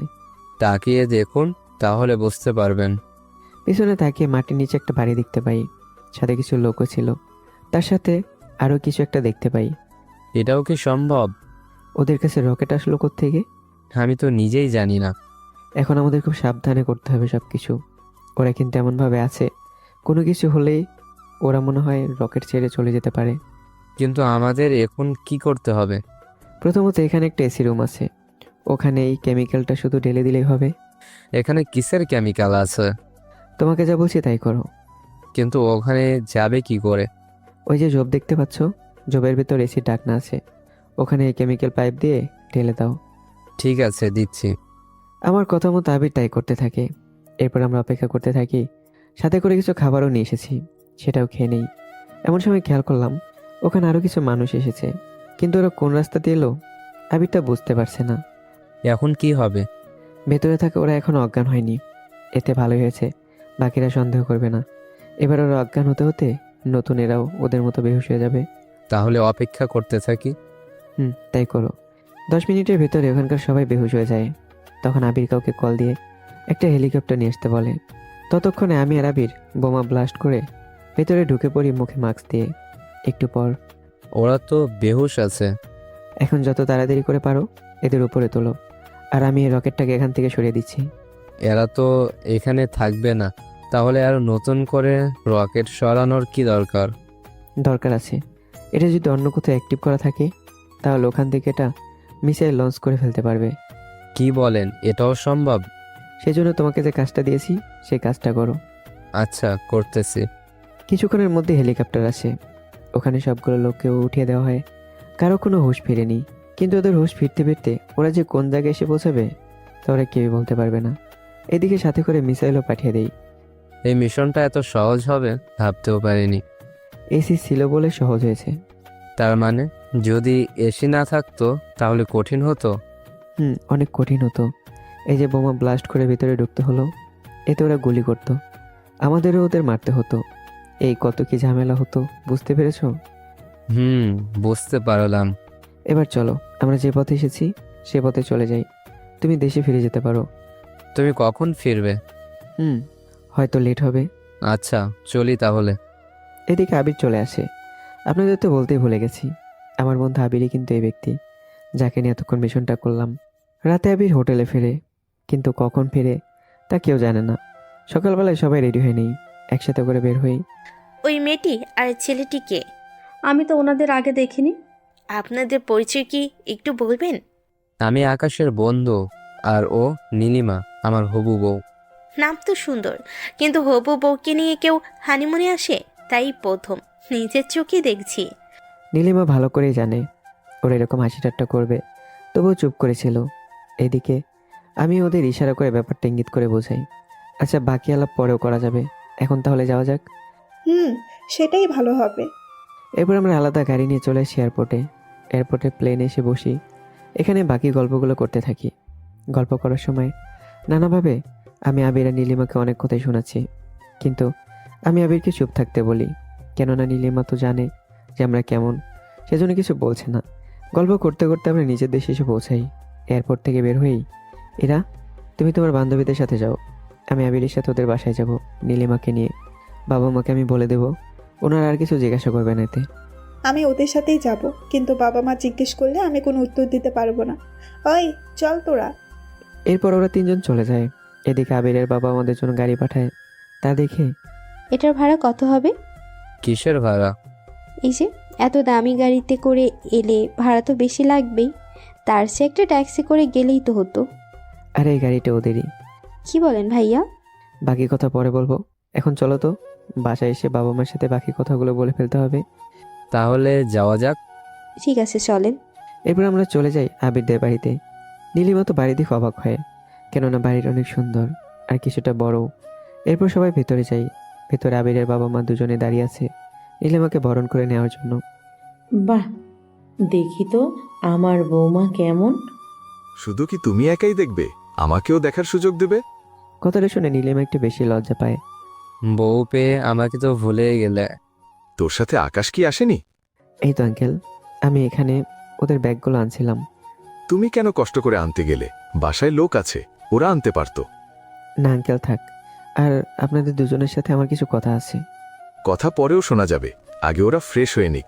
তুইও ফ্রেশ হয়ে আয়, আমি খাবার দিব। ঠিক আছে, তবে আমি বেশিক্ষণ থাকতে পারবো না, ওখানে আবার ফিরতে হবে আমাকে। আচ্ছা, এখন ফ্রেশ হয়ে আয়। নীলিমা, তুমি তাহলে আমার রুমে আসো। বৌমা, আমার সাথে আমার রুমে যাব। আবিরের আব্বা যতদিন না আবির আর নীলিমার বিয়ে হচ্ছে, ততদিন তুমি আর আবির একসাথে ঘুমাবে, আর নীলিমা আমার সাথে ঘুমাবে। তুমি যা বলবে তাই হবে। এরপর আমরা ফ্রেশ হতে চলে যাই। অন্যদিকে এরা বাসায় ফেরার পর, কিরে, আসতে কোনো অসুবিধা হয়নি তো? না আম্মু, কিন্তু এই ব্যাগগুলো আমাকেই টেনে আনতে হয়েছে। আকাশ কল দিয়ে বলল আস্তে আস্তে সন্ধ্যা হয়ে যাবে ওর। এটা আমি কি করব? তোকে কিছু বলতে হবে না, তুই ফ্রেশ হয়ে আয়, আমি তোর জন্য খাবার দিচ্ছি। ঠিক আছে, তা বাবা কোথায়? বাবাকে তো কোথাও দেখছি না আমি। তোর বাবা তো অফিসে আছে। ঠিক আছে, গেলাম আমি। এরা ফ্রেশ হতে চলে যায়। এদিকে আবিরের পরিবার, আমি আর নীলিমা সবাই মিলে খেতে বসি। লজ্জা পেও না তুমি, নিজের পছন্দের কোনো কিছু থাকলে খেয়ে নাও। আমি তো তোমার পছন্দ জানি না, তাও যা কিছু আছে তাই রান্না করেছি। যা রান্না করেছেন এগুলোই অনেক। তা নীলিমার সম্পর্কে কোনো কিছুই তো জানি না আমরা। আকাশুর সম্পর্কে কিছু তো বলো। নীলিমার বাবা মা ছোটবেলায় মারা যায়, আর নীলিমার একটা বড় ভাই আছে। বড় ভাই আছে মানে? সে কোথায়? নীলিমার বড় ভাই আমি নিজেই, যেখানে আমি ওর বড় ভাই। আশা করি ওর আর আলাদা কোনো পরিচয় দিতে হবে না। আমি 5 দিনের মধ্যে আমার বোনকে বিয়ে দিতে চাই, সেজন্য আপনারা বিয়ের আয়োজন শুরু করুন। ঠিক আছে, তুমি যেখানে ওর বড় ভাই সেখানে আমাদের কোনো কিছু বলার নেই। আমি তাহলে কাল থেকেই বাড়ি সাজাতে থাকি। ঠিক আছে আঙ্কেল, আমি চলি তাহলে। নীলিমার খেয়াল রাখবেন। আর নীলিমা, তুমি থাকো তাহলে ওনাদের সাথে, আমি চললাম। আবার কখন আসবে ভাইয়া? আরে কাঁদতে হবে না, আমি কাল সকালে আসবো আবার। ঠিক আছে ভাইয়া। এদিকে আমি চলে আসি। রাতের বেলায় ইরার বাবা মা ইরা আর আমি খাবার খাচ্ছি। এমন সময়, তা আকাশ, এই কয়েকদিন তোমাদের কেমন কাটলো দিন? ইরা ওর মতো করে দিন কাটিয়েছে, এজন্য আমি আমার মতো করে কাটিয়েছি। আমি ঠিক বুঝলাম না। ও কিছু না। তা আকাশ, কোম্পানির দায়িত্ব তো এবার তোমাদের মধ্যে কাউকে বুঝে নিতে হবে। আপনি বরং ইরাকে বুঝিয়ে দিন দায়িত্বগুলো। এরা কি পারবে? আমরা তো আছি, আমরা সহ সাহায্য করলে এমনিতেই ও সবটা বুঝে যাবে। তুমি যখন বলতেছো, তখন আমি 3 মাস পরে ইরাকে কোম্পানির দায়িত্ব বুঝিয়ে দেব। ততদিন ইরা আরো ভালো করে শিখে নিক। তুই কি বলিস ইরা? আব্বু, তুমি যখন বলেছো তখন আমি সেখানে আর আপত্তি করি কিভাবে বলো? এতে আমার জন্যও ভালো। কোম্পানির সুযোগ সুবিধা সবটা আমার জানা হলো, কিভাবে কি কি করতে হবে সেগুলোও আমি বুঝে নিতে পারবো। মোটামুটি 3 মাসে হয়ে যাবে। 3 মাসে কি পারবে? আরে আমি তো আর পালিয়ে যাচ্ছি না, তার উপর তো আছেই। সমস্যা হলে আমরা দুজনে বসে এটার সমাধান করে নিব। ঠিক, যা ভালো মনে করো। এদিকে রাতে যখন ঘুমোতে যাব, আমি বিছানায় ঘুমোতে যাব, তখন ইরা বাধা দেয়। বাধা কেন দিচ্ছেন? আমি বলছিলাম তোমার হাত ভালো হয়ে গেলে আর বিছানায় ঘুমাতে পারবে না, কিন্তু তুমি মনে হচ্ছে সেটা ভুলে গেছো। সোফায় ঘুমাতে তো অনেক অসুবিধা হয়। এরকম অবস্থায় ঘুমালে তো শরীর ঘাড় অনেক ব্যথা করে। তো আমি কি করব? সোফায় না ঘুমাতে চাইলে মেঝেতে ঘুমা, এটা মানা করেছে কে? আমি কিছু না বলে বালিশ নিয়ে মেঝেতে ঘুমিয়ে পড়ি। এরা ওর মতো করে থাকতে থাকে। পরদিন সকালে নাস্তা করে চলে আসি আবিরের বাড়িতে। ওখানে বিয়ের জন্য বাকি কাজগুলো করতে থাকি। দেখতে দেখতে 2 দিন কেটে যায়। মোটামুটি বিয়ের কাজও প্রায় চলে এসেছে। পরের দিন আকাশ, ইরা আর ওনার বাবা মাকে নিয়ে চলে আসছি। এরা আসবে কিনা জানি না, তবে আমি ইরার বাবা মাকে নিয়ে চলে আসবো। আচ্ছা, ঠিক আছে। রাতে আমি বাড়িতে গিয়ে বাকিদের সবাইকে বলি আবিরের বিয়ের কথা। এরা তো প্রথমে রাজি হচ্ছিল না। ইরা, আমরা যাব, সেই জন্য তুইও যাবি আমাদের সাথে, কথাটা মাথায় রাখিস। ও নিজে একটা ফকিন্নের মতো থাকে, ওর বন্ধু তো ওর মতোই হবে। ওদের মতো বন্ধুদের বিয়েতে এসে আমি নিজের ইমেজ নষ্ট করতে পারবো না।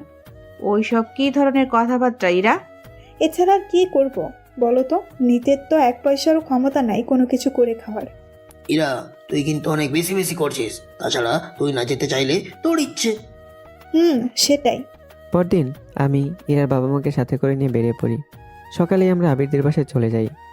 আকাশ, ওনারা কি তোমার শ্বশুর শাশুড়ি হয়? জি আন্টি। তা তোমার বউকে তো দেখছি না। আসলে এরা অসুস্থ, সেজন্য আসতে পারেনি। তোমরা এসেছো এতেই হবে। চলো তাহলে, নীলিমাকে সাজানো হচ্ছে। আবির কোথায়? ও তো বসে আছে, কখন তুই এসে ওকে রেডি করে দিবি? তাহলে আপনারা আসুন, আমি আবিরের কাছে যাচ্ছি। ঠিক আছে, যাও। যাওয়ার আগে আমি ইরার বাবা মাকে বললাম আমাকে মিথ্যা বলতে হয়েছে। যদি সত্যিটা বলে দিতাম তাহলে ওনার অনেক কষ্ট পেত, সেজন্য লুকাতে হয়েছে আমাকে। বুঝতে পেরেছি আমি, তুমিও আমাদের সম্মান বাঁচালে। যদি ওনারা সত্যিটা জানতো তাহলে তো আমাদের নাক কাটা যেত। চলে এখন তাহলে। আমি ওনাদের একটা জায়গায় বসিয়ে চলে আসি আবিরদের কাছে। এসে রেডি করাতে থাকি ওকে। দুপুর হয়ে যায়। এদিকে কাজে এসে বিয়ে পরিয়ে দেয়। কিছুক্ষণ পর, বন্ধু, তোর হাতে আমার বোনকে তুলে দিলাম, ওর খেয়াল রাখিস। চিন্তা করিস না বন্ধু, তোর বোন মানে আমারও বোন, সরি আমার বউ। ওর খেয়াল আমি অবশ্যই রাখবো, তুই কোনো চিন্তা করিস না। নীলিমা, তুই তাহলে থাক, আমি চলে যাচ্ছি। তা আজকের রাতটা এখানে থেকে যাও। আমাকে তো ওই দিকটাও দেখতে হবে। সকালে আসবে কিন্তু। আচ্ছা, অবশ্যই আসবো আমি। এরপর ইরার বাবা মাকে নিয়ে চলে আসি। এসে শুনি এরা বাসায় নেই, কোথায় যেন গেছে। কল দিল কিন্তু তবু কল ধরছে না। ইরা তো কল ধরছে না। আচ্ছা, আমি দেখতেছি। দেখো কোথায় গিয়েছে, আমার তো চিন্তা হচ্ছে অনেক। আমাকে 10 মিনিট সময় দিন, আমি জানাচ্ছি। ঠিক আছে। এদিকে আমি কাউকে কল দিয়ে এরার নাম্বারটা বলি, আর সাথে সাথে কিছু কথা বলি। সবটা শোনার 5 মিনিটের পরেই লোকটা কিছু কথা বলে, যা শুনেই ঠিক আছে, আমি বাকিটা দেখছি। তা আকাশ, কোনো কিছু জানতে পারলে কি? তবে হ্যাঁ, শিওর না, তবু একবার এখানে এসে দেখতে হবে। তা আমি আসবো কি সাথে করে? আপনাকে আসতে হবে না, আমি নিজে আপনাকে সবটা জানাবো। ঠিক আছে। এদিকে আমি বেরিয়ে পড়ি তানুর বাসার দিকে, কেননা ওখানে এরা আছে, সেজন্য ওইদিকে যাই। কিছুক্ষণ পর তানুর বাসায় যাই। নিচে এসে বুঝতে পারি ভেতরে কোনো পার্টি চলতেছে, কেননা অনেক গানের আওয়াজ আসতেছে। সেজন্য আমি ভিতরে যেতে থাকি। কি ব্যাপার, এরা এখানে তাহলে পার্টি করতেছে? দেখাচ্ছি ওর পার্টি করা। ভেতরে গিয়ে কলিং বেল দিই, কিন্তু গানের আওয়াজে কলিং বেলের আওয়াজটাই ঠিকমতো শোনা যাচ্ছে না।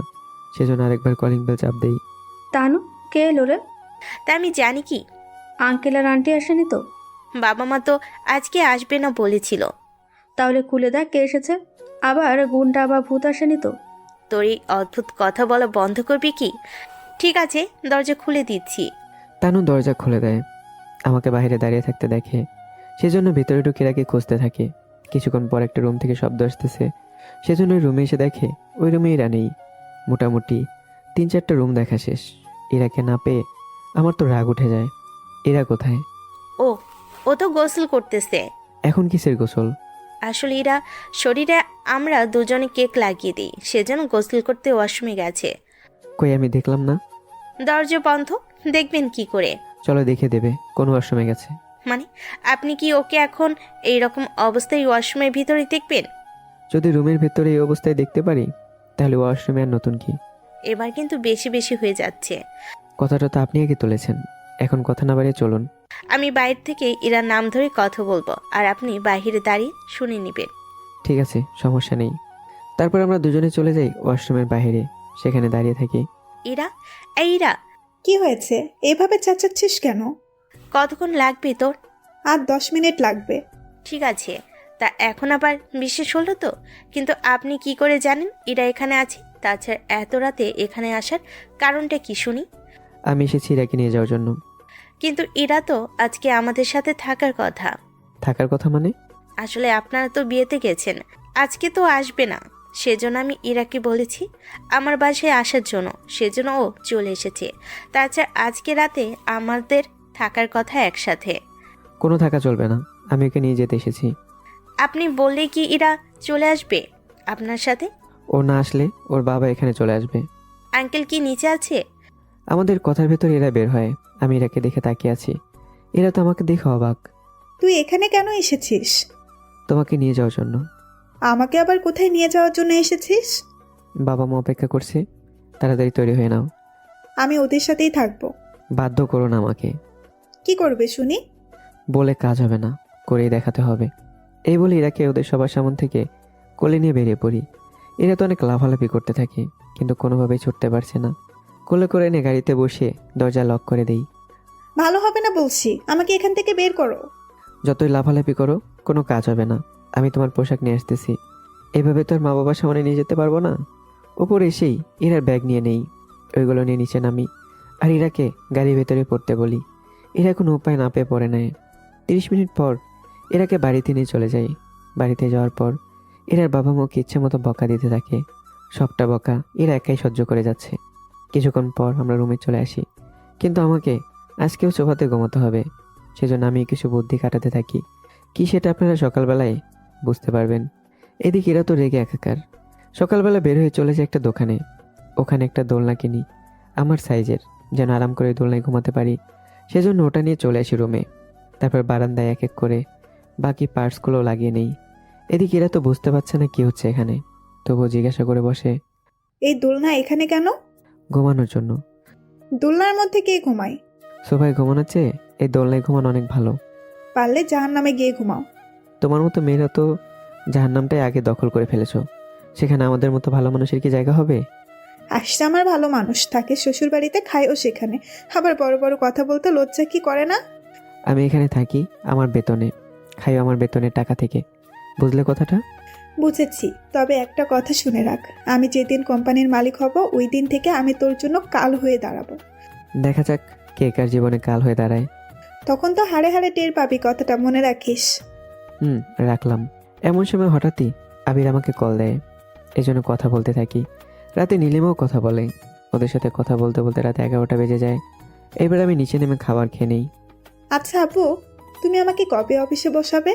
তোকে না বললাম আরো 3 মাস পরে? 3 মাস তো বলেছ, 1 মাস আগে, সেই হিসাবে তো আর 2 মাস আছে। সব হিসেব যখন জানিস তখন আর জিজ্ঞেস করছিস কেন? এমনিতে বললাম, তোমাদের মনে আছে কিনা তা জানার জন্য। ও আচ্ছা। এভাবেই দিনগুলো যেতে থাকে। এরা, আমি আর আঙ্কেল, আমরা 3 জন মিলে একসাথে অফিসে যাওয়া আসা করি। এদিকে এরাও আগের তুলনায় অনেকটা কাজ শিখে নিয়েছে। দেখতে দেখতে মাস যেতে থাকে। আজকে টোটাল 3 মাস পূর্ণ হলো। সেজন্য ইরার বাবা একটা মিটিং ডাকে, যে মিটিংয়ে উনি আজকে অফিসের দায়িত্ব বুঝিয়ে দেবে। সেজন্য সবাই এখানে আসে।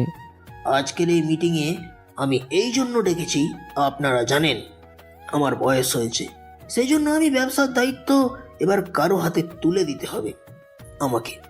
জি স্যার, এমনিতেই আপনার এখন রেস্ট করা উচিত। সেই জন্য আমি আমার ব্যবসার সব দায়িত্ব ইরা আর আকাশকে বুঝিয়ে দেব। কথাটা শুনি ইরা তো অবাক। আমার সাথে ওকে কেন বুঝিয়ে দিবে? আমি তোমার মেয়ে। স্যার, ইরা ম্যাম তো ঠিকই বলেছে, আপনার পরে উনি এই অফিসের মালিক হবে। সেখানে আকাশ তো আমাদের মতোই কর্মচারী, তাহলে ওকে কেন? আমি ওদের দুজনের হাতে কোম্পানির দায়িত্ব এই জন্য দিতে চাই। তুমি তো বলেছিলে সব দায়িত্ব আমাকে বুঝিয়ে দিবে, তাহলে এখন কি জন্য ওকে নিবে? আমি এই জন্য দিতে চাই কারণ তুমি তো সবসময় অফিসের কাজ, সব কাজ সামলাতে পারবে না। আমাদের ব্যবসার জন্য অনেক দেশে যেতে হয়, সেই জন্য আমি আকাশকে আর তোমাকে দিব। কিন্তু স্যার, এই কাজ তো অফিসের অনেক কর্মচারী করে ফেলতে পারবে। দায়িত্ব নিয়ে করা আর দায়িত্ব থেকে করা দুটোই কিন্তু অনেক আলাদা। কথাটার ভিতরে অনেক রহস্য লুকিয়ে আছে, কিন্তু আমি তা জানতে চাই না। আপনি কোম্পানির মালিক, আপনি যা ভালো মনে করেন তাই করেন। সেই জন্য এরা অফিসে আসবে না, সেদিন অফিসের দায়িত্ব আকাশ পালন করবে। আর যেদিন ইরা আসবে সেই দিন ইরাই হবে মালিক। কথাটা শুনেই ইরা খুব খুশি। আসলে আমি ইরার বাবাকে ম্যানেজ করি, এই কথাটা বলতে বাধ্য করেছি। কেন নয়তো ইরা সবার সামনে ছোট হয়ে যেত। তার সাথে ইরা আর তার বাবার মধ্যে একটা ভুল বোঝাবুঝি সৃষ্টি হতো। এদিকে ইরা অনেক খুশি, ওর বাবাকে সালাম দিয়ে একটা কাগজে সাইন করে, সাথে আমিও। এবার বাকি সব কাজ সেরে যে যার মতো পার্টি করতে চলে যাই। ইরা যায় ওর বান্ধবীদের সাথে, আর আমি চলে আসি আবিরের বাসায়। ফাইনালি আমার স্বপ্ন পূরণ হলো। তার বলতে এবার শুধু আকাশকে আসতে যেতে শিক্ষা দিবি। কিন্তু আকাশ আর তুই তো সেম ভাবে আছিস। সেম না, আমি যখন থাকবো না তখন আমার অবর্তমানে ওই সবটা দেখাশোনা করবে, আর আমি যখন থাকবো তখন সব কন্ট্রোল তো আমার হাতেই থাকবে। তাহলে এবার আকাশের অবস্থা খারাপ হবেই। হবে, শুধু সময়ের অপেক্ষায়। ও কি ভেবেছে আমাকে বিয়ে করে আমার বাবার সব সম্পত্তি ও নিজের করে নিবে? তা আমি তো হতে দিতে পারি না কখনো। ওকে, তুই ডিভোর্স দিয়ে দে। সমস্যা তো সেখানেই। কি সমস্যা বলবি তো? বলা যাব না। আমরাই তো, বল কি হয়েছে। না থাক, পরে যখন সময় হবে আমি তোদের জানিয়ে দিব। এখন আমি কোনো কিছুই বলতে রাজি না। ঠিক আছে, না বলতে চাইলে আর কি করার।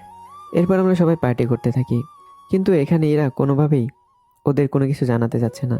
এর পেছনে আরও কয়েকটা কাহিনী আছে, যা আপনাদের যে কোনো একটা সময় জানিয়ে দেব। এখন আপাতত আপনারা সামনের দিকে কি হচ্ছে তা সবটা শুনতে থাকেন। অন্যদিকে আমি আবিরের বাসায় এসে সবটা জানাই। তুই কেন ওই কোম্পানির দায়িত্ব নিতে যাবি? এছাড়া কি করব? তোর মনে কোনো প্ল্যান নেই তো? তেমন কিছুই নেই, তবে আমি এরার বাবার কারণে ওদের বাসায় থাকতে রাজি হয়ে গেছি, নয়তো আমি থাকতামই না। এই দিকের কি খবর? কিছু কি জানিয়েছে? তবে তোমাকে নেওয়া যাবে না। আমাকে কেন নেওয়া যাবে না? তুই নতুন বিয়ে করেছিস, তাছাড়া নিজের বোনের ক্ষতি তো হতে দিতে পারি না। তাই বলে নিজের ক্ষতি করার জন্য চলে যাবি? আরে আমার কিছুই হবে না। আমি জানি, তাও ভয় হচ্ছে। এত ভয় পেলে কি চলবে? আচ্ছা আমি তাহলে এখন আসি। ঠিক আছে। এদিকে পরের দিন এরা অফিসে এসে কাজ শুরু করে দেয়। তার সাথে আমাকে তো কত রকমের কথা শুনতে হয়েছে, যা বলার বাইরে। আসলে আমাকে ইচ্ছে করে এইসব কথা শোনাচ্ছে এরা। এভাবে কেটে যায় কয়েকটা দিন। এরাকে কোম্পানির কাজের জন্য ওদের দেশের এক প্রান্ত থেকে অন্য প্রান্তে যেতে হবে, সেজন্য। আচ্ছা, আমাকে মিটিংয়ের জন্য যেতে হবে, আমি ওখানে 2 দিন থাকবো, সেজন্য তুই এই অফিসের দায়িত্ব 2 দিনের জন্য পাচ্ছিস। সমস্যা নেই, তবে যেখানে যাবে সাবধানে থেকো। সে কথা তোকে বলতে হবে না, তুই একটা কাজ কর। কি কাজ? ভেবেছিলাম তোকে আমার সাথে নিয়ে যাব, কিন্তু অফিস তো কাউকে দেখতে হবে, সেই জন্য তুই কোম্পানিতেই থাক। গেলাম আমি। এই বলে এরা চলে যায় এয়ারপোর্টে। ওখানে বিমানে করে চলে যায় ওদেরই দেশের এক প্রান্ত থেকে আরেক প্রান্তে। ওখানে এসে একটা হোটেলে ওঠে। অন্যদিকে বস, একটা খবর পেয়েছি। কি খবর? শুনেছি আমাদের দেশের সব বিজনেসম্যান একটা কোম্পানিতে বৈঠকে বসবে। কেন, তুইও কি যাবে নাকি? আমি তো যাওয়ার কথা বলিনি। তাহলে কি জন্য বললি? কোনোভাবে যদি আমরা ওই জায়গায় এসে হামলা করে ওই সব লোকদের আমাদের সাথে নিয়ে আসতে পারি তাহলে অনেক কিছুই হয়ে যাবে। তাহলে একটা কাজ কর, আলাদা অনেকগুলো অ্যাকাউন্ট তৈরি করে রাখ। ঠিক আছে বস, আমি কি হামলা করার জন্য প্রস্তুত নিব? নাও। অন্যদিকে হামলার খবরটা রয় এজেন্টের কাছে চলে আসে। এই জন্য উনি আমাকে কল দেয়। একে তুমি কোথায়? স্যার আমি তো বাসায়। কি ব্যাপার স্যার, আপনার কিভাবে চিন্তিত দেখাচ্ছে কেন? একটা খবর পেয়েছি। কি খবর স্যার? ত্রিপুরা তো চিনো? জি স্যার চিনি। কেন, কিছু হয়েছে? ওখানে সব বিজনেসম্যানদের একটা বৈঠক আছে, আর ওখানে নাকি অনেক বাহিনী হামলা করতে পারে, এই খবর আমরা পেয়েছি। এখানে ঘাবড়ানোর কি আছে? ওই জায়গায় আমরা পুলিশ আর বাকি ফোর্সদের তো পাহারার হিসেবে নিতে পারি, কিন্তু আমি চাই তুমি ওখানে যাও। কিন্তু স্যার এখানে আমি গেলে তো। কেন, কোনো সমস্যা আছে কি? সমস্যা আছে একটু, তবে একটা কথা। কি কথা বলো? আমি এখানে যাব আমার মতো করে। এক কথায় আমি যে গেছি এটা যেন কেউ না জানে। ঠিক আছে, কেউ জানবে না। তুমি তাহলে তোমার সব কিছু নিয়ে বেরিয়ে পড়ো। ঠিক আছে স্যার, তাই হবে। এদিকে এরা তো হোটেলে বসে বাকি কিছু লোকদের সাথে পরিচিত হয়ে নেয়। অন্যদিকে রাতে আমি রফিক চৌধুরীর কাছে যাই। কিছু বলবে কি আকাশ? আমি 3-4 দিন অফিসে যেতে পারবো না। এরা তো নেই, তুমি কোথায় যাবে? তাছাড়া আমি ভেবেছিলাম তোমাকে পাঠাবো এই মিটিংয়ে, কিন্তু ইরা এত জেদ ধরলো, আমি ওকে নাই করতে পারিনি। এতে আমি কিছু মনে করিনি। তুমি হঠাৎ করে কোথায় যাবে? আমার কিছু কাজ আছে, ওই কাজগুলো সেরে নিয়ে আবার চলে আসবো। ঠিক আছে, সাবধানে যেও। তারপর আমি রওনা দিই। অন্যদিকে রিয়াজের টেবিল মিলে পরামর্শ করতে থাকে, কি থেকে কি করবে, কিভাবে কাজগুলো করবে তা নিয়ে ভাবতে থাকে। ভাবনা শেষ হওয়ার পর, তা কাজ হবে তো? চিন্তা করবেন না, সব কাজ হয়ে যাবে। আমাদের লোকেদের বলে দিয়েছি, ওরা পুরো জায়গা ছড়িয়ে পড়বে। আমি আর আপনি বিজনেসম্যানদের মতো ভিতরে ঢুকে যাব। এরপর নিজেদের প্ল্যান মতো আমরা কাজ শুরু করব। কেউ কোনো কিছুই বুঝতে পারবে না কিভাবে আমরা কি করেছি এইগুলো নিয়ে। তা কতজন লোক জোগাড় করেছিস? এই তো সব মিলিয়ে 150 জন, প্রতিজন লোকের জন্য 1 লাখ করে বরাদ্দ করেছি। এত টাকা কি দরকার ছিল? তাছাড়া এত লোকের হাতিয়ার কিভাবে জোগাড় করব? বস, নয়তো এত বড় রিস্ক কেউ নিতে আসতো না। ওরা নিজের হাতিয়ার নিয়ে আসবে, তা নিয়ে টেনশন করতে হবে না। আমরা শুধু আমাদের যে লোক আছে ওদের দিকটা দেখলেই হবে। আচ্ছা, তাহলে প্রস্তুতি নাও। তবে ওই দিন অনেক কড়া সিকিউরিটি থাকবে। আমিও তেমনটাই শুনেছি, কিন্তু কি করব, আমাদের তো কোনো একটা কিছু করতেই হবে। সেটাই। তাহলে ফলাফল নিয়ে রেডি থেকো। আচ্ছা বস, তাই হবে। পরের দিন সব বিজনেসম্যানরা এই জায়গায় এসে একত্রিত হয়। এদিকে রিয়াজার ডেভিল ওদের মধ্যে ছদ্মবেশে চলে আসে। ওর লোকদের রেডি থাকতে বলে, ওরা ওদের মতো করে অপেক্ষা করে। আর এদিকে আমি নিজেও ওখানে উপস্থিত। তবে সাধারণ বিজনেসম্যানদের মতো পোশাক তো পরি, কিন্তু পোশাকের ভিতরে রয়েছে সব হাতিয়ার। শুধু মুখটা ঢাকার বাকি ছিল। আর সময় যেতে থাকে, হামলার কোনো কিছুই হচ্ছেও না। স্যার, এখানে তো সব শান্তই লাগছে। অনুষ্ঠান কি শুরু হয়েছে? জি স্যার। তাহলে দেখো, একটু পরেই শুরু হবে। তবে একটা কথা, কোনোভাবেই লাইট যেন অফ না হয়। সেটার দায়িত্ব তো অন্য কারো। আমি দেখি কোনো কিছু নজরে পড়ে কিনা। তাছাড়া নজরে পড়বে কি করে, চারদিকে তো সব আবছা অন্ধকার। তাহলে অপেক্ষা করো। এরপর ডেভিল আর রিয়াজ সুবিধা খুঁজতে থাকে, সেজন্য একটা প্ল্যানও করতে থাকে। সে প্ল্যান অনুযায়ী ওরা কিছু পুলিশ অফিসারকে ঘুমের ওষুধ খাইয়ে দেয় ড্রিঙ্কের সাথে মিশিয়ে, যেন পুলিশ ঘুমিয়ে পড়ে। যেভাবে সেই কাজ, ওরা কিছু পুলিশকে অজ্ঞানও করে ফেলে। এখন সময় আছে কিছু একটা করার। সবাইকে কি হামলা করতে বলবো? বলো। রিয়াজ ওর লোকদের কল দিয়ে হামলা করতে বলে। ওরা তাই করে। বাইরে গুলির শব্দ ভেতরে আসছে না বলে কোনো কিছু বুঝতে পারছে না। হঠাৎ আমি খেয়াল করি পুলিশ, সিকিউরিটি অনেকে এখানে নেই। সেজন্য ওদের খোঁজার জন্য বাইরে খুঁজতে থাকি, কিন্তু তবুও খুঁজে পাচ্ছি না। কি ব্যাপার, এতগুলো সিকিউরিটি কোথায় গেল? তখনই বাইরে কিসের জন্য শব্দ শুনতে পাই। বাইরে আসার আগে বুঝতে পারি এখানে গুলি শব্দ হচ্ছে। আর দেরি না করে একের পোশাক পরিবর্তন করে আমার আসল পোশাক পরে নেই, যে পোশাক 100 বুলেট আটকানোর ক্ষমতা রাখে। তার সাথে বাকি অস্ত্রগুলোও সাথে রাখে। এরপর নিজে একধারে ফায়ার করতে থাকি। অন্যদিকে রিয়াজার ডেভিল ততক্ষণে ওই রুমে থাকা বাকিদেরও বন্দি করে নেয়। দেখুন, আমরা এখানে কাউকে মারবো না, কিন্তু তার বিনিময়ে আপনারা আমাদের অ্যাকাউন্ট থেকে 3 কোটি করে আমার অ্যাকাউন্টে পাঠাবেন। যে টাকা দিতে পারবেন সেই এখান থেকে যেতে পারবেন, সেজন্য ডিসকাউন্ট আপনার। কিন্তু বস, সবাই যদি এভাবে বের হয়ে যায় টাকা নিয়ে, তাহলে আমরা বের হব কি করে? এখানে 20 থেকে 30 জনকে বাকিদের আমরা যেতে দিব। ওদেরকে দিয়ে বাকি কাজ ছেড়ে নিব। এদের মধ্যে বড় বড় বিজনেসম্যান যারা আছে ওদেরই শুধু রেখে দিব। বুঝতে পেরেছি। বেশি কথা বলতে চাই না আমি। একটা ব্যাংক অ্যাকাউন্ট দেব, তোমরা এখানে এসে টাকা ট্রান্সফার করতে থাকবে। যে টাকা দিবে সে এখান থেকে যেতে পারবে। আমি বাইরে এসে লড়াই করছি, ভেতরে যে এত কিছু হয়ে যাচ্ছে তা জানি না।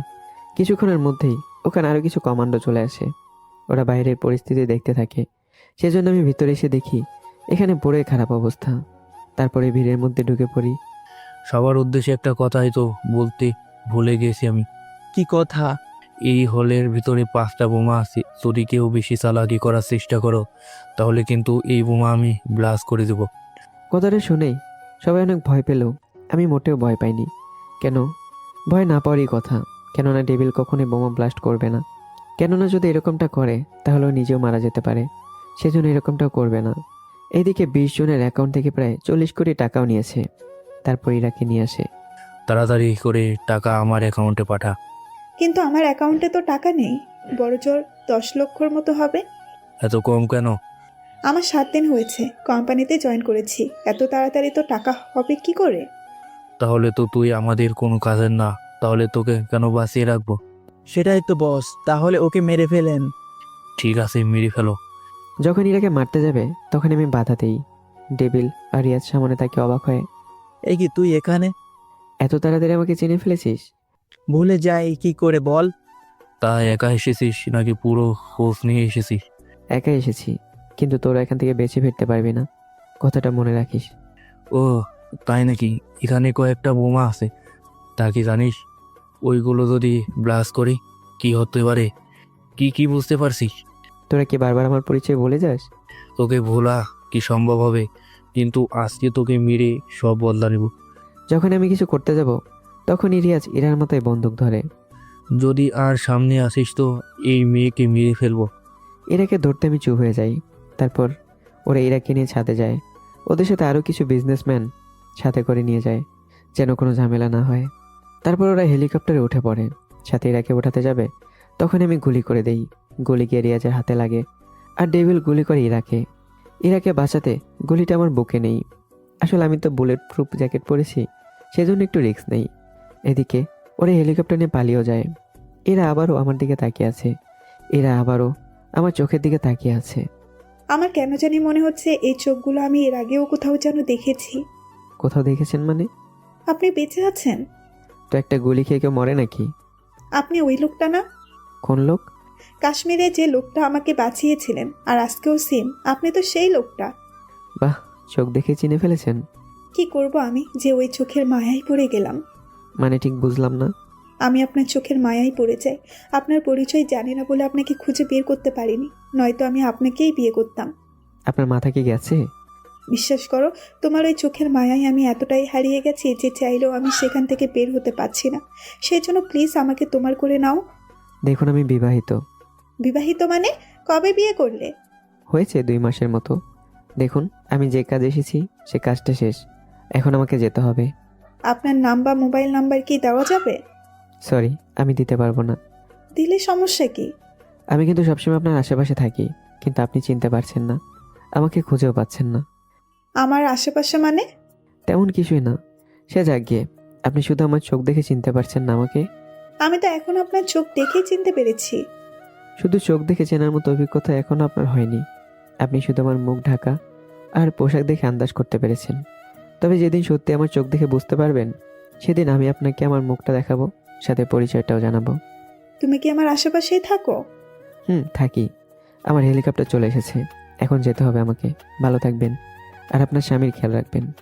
আমার হাজবেন্ড আছে, সেটা আপনি জানেন কি করে? আমি এরকম অনেক কিছুই জানি, যা হয়তো আপনি ভাবতেও পারবেন না। চলি তাহলে এখন। এই বলে ওখানে থাকা আরেকটা হেলিকপ্টার করে চলে যাই। এদিকে এরা দ্বিতীয়বার সুযোগ পেয়েও কোনো কিছু করতে পারিনি। এবার তাহলে বুঝতে পেরেছেন তো এরা কেন আমাকে স্বামী হিসেবে মেনে নেয়নি? এটাই ছিল মূল কারণ, যে এরা একে একে দেখে ভালোবেসে ফেলেছে, আর আমাকে কোনো কিছু বলেও নি। আমাকে আকাশ ভেবে আমার সাথে তো খারাপ ব্যবহার করেই যাচ্ছে। ব্যাপারটা তাহলে তো আপনারা ক্লিয়ার হলেন। এখন যখন এতটুকু ক্লিয়ার হয়েছেন, তখন সামনের দিকে কি হতে চলেছে তাও একটু ক্লিয়ার হয়ে নেন। একটু পরেই পুলিশ পুরো জায়গাটা নিজেদের দখলে নিয়ে নেয়। আপনারা চিন্তা করবেন না, আমরা এসে গেছি, আর আপনাদের আমরা সব ধরনের নিরাপত্তা দিয়ে আপনাদের যাওয়ার ব্যবস্থা করে দিব।